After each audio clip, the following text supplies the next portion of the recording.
Mr. Secretary, tumaba po kayo. Mr. Chair, I'll start from the issue of the slashing of the budget. Magkano po yung nawala talaga, Mr. Chair, sa budget niyo? Mr. Chair, in the table number, which year, Mr. Chair?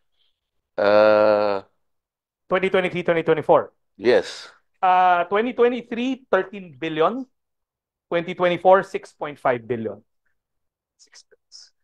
And would you have an idea as to why this is slashing of your budget? Mr. Chair, ang assumption ko, if you look at that earlier trend kasi, the department really had underutilized amounts nung 2020, 2021, 2022. And kung titignan nyo yung corresponding slash, parang magkatugma halos yung hindi namin ginamit at yung tinatanggal.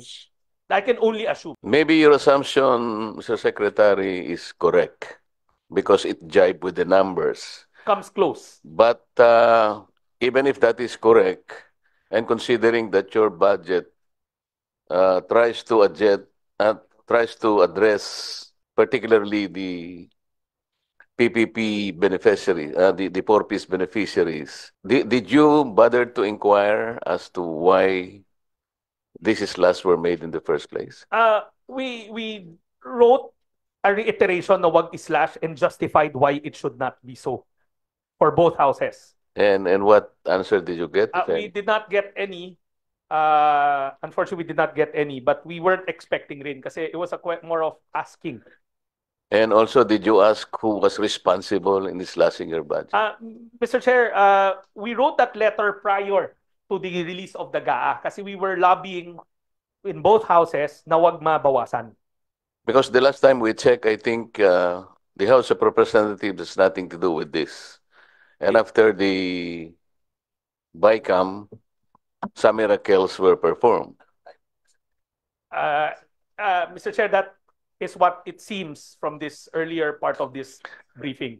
I'm not a usual participant in a BICAM. I believe I participated in one BICAM only. And I got frustrated. It's boring.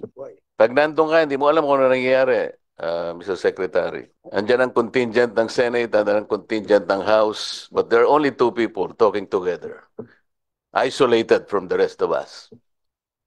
So, ang gusto ko lang itanong sa inyo, kung sino man yung responsible ng pagkakatanggal ng budget ninyo, alam naman nila na merong target people, beneficiaries, more particularly yung poor piece. Did they underestimate your judgment or your capacity to put some numbers to address the needs of the poor piece beneficiaries?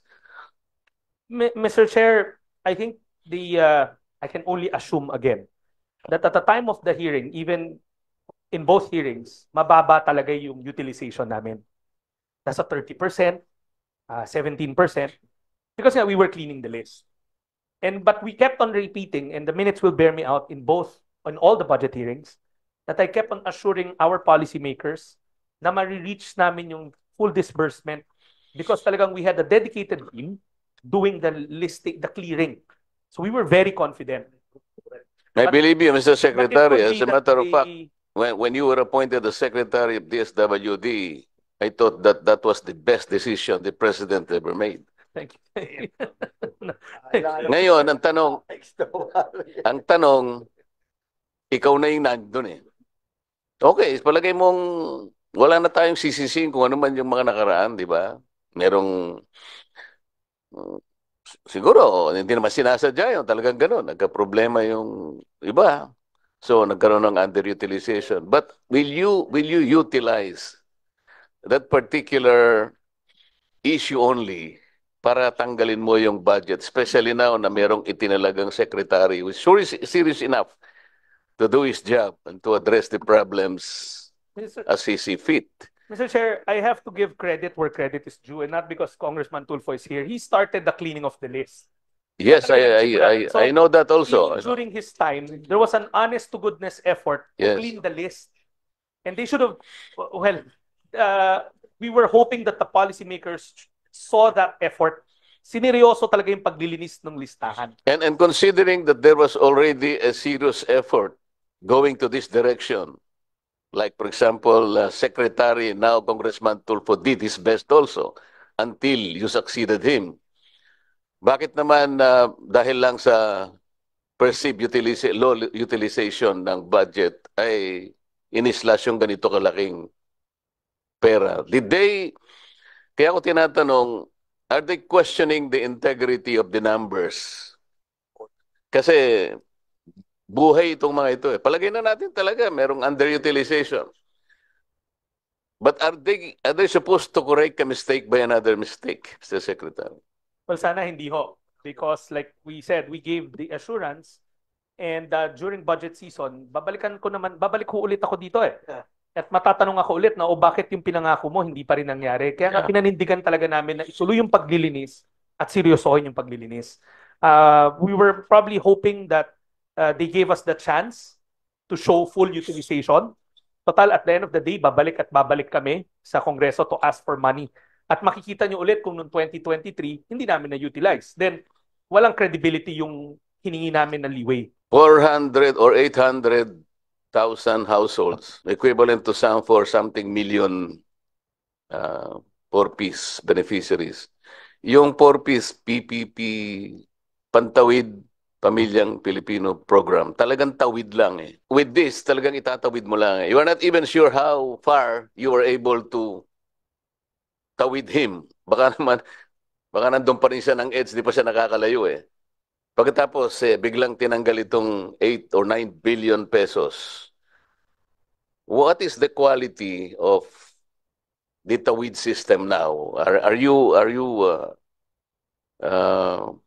not bothered that some of those people na naitawid mo na, baka sakaling isa-isa nang bumabalik doon sa pinanggalingan nila? Mr. Chairman, I'm very bothered by that.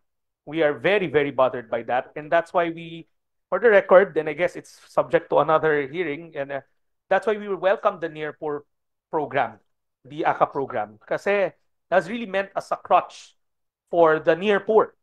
I'd like to think na pag non-poor ka dito, hindi ka naman sobrang yaman, nandun ka lang, barely making it in that poverty threshold. And one shock, baka bumalik ka ulit sa ilalim.